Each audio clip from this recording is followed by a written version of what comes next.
Let's talk about antenatal colostrum harvesting. Colostrum is the first milk your breasts produce in the later stages of pregnancy, and it's what your baby will have before your milk comes in at around days 3 to 5 after birth.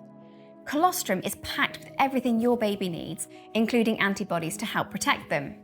You can start hand expressing from 36 weeks, but always check with your midwife first if you've had any pregnancy complications.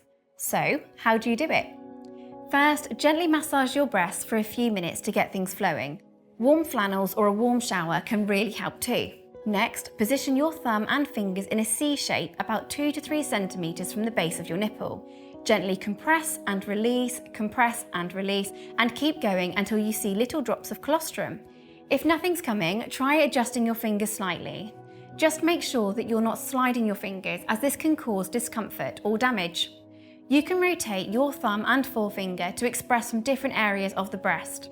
And don't worry if it's just a few drops, that's completely normal.